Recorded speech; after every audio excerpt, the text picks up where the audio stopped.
টাঙ্গাইলের মধুপুর ও ধনবাড়ীতে ষষ্ঠ উপজেলা পরিষদ নির্বাচনের আজ প্রথম ধাপ অনুষ্ঠিত হতে যাচ্ছে। মধুপুরে উপজেলায় মোট ভোটার সংখ্যা 2,55,218 জন। মোট 90টি ভোট কেন্দ্রে এই ভোট অনুষ্ঠিত হচ্ছে।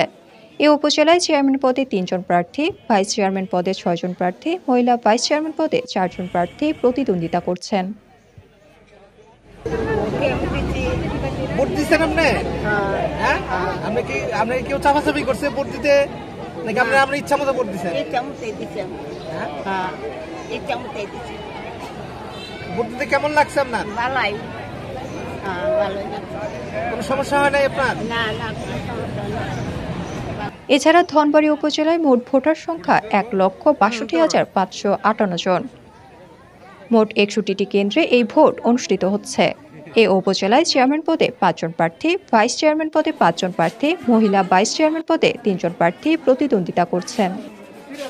মধুপুরের মেয়র সিদ্দিক খান জানান, এখন পর্যন্ত সকল কেন্দ্রে ভোট সুষ্ঠুভাবে হচ্ছে।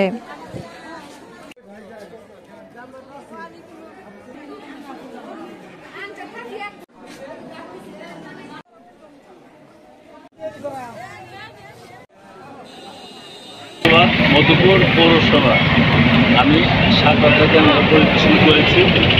এত সুন্দর পরিবেশে ভোট গ্রহণ হচ্ছে, অতীতে যা হয়নি আমি দেখি নাই। খুবই শতভাগ এখন পর্যন্ত পেয়ে রাখি। আমি আশা করি যে শেষ পর্যন্ত জানি নির্বাচনটা এত সুন্দরভাবে আমি প্রশাসনকে তাদের উচিত, যেহেতু সকাল বৃষ্টি হয়েছিল, পরিস্থিতি কম, তার ভোটারদের আগ্রহ আছে।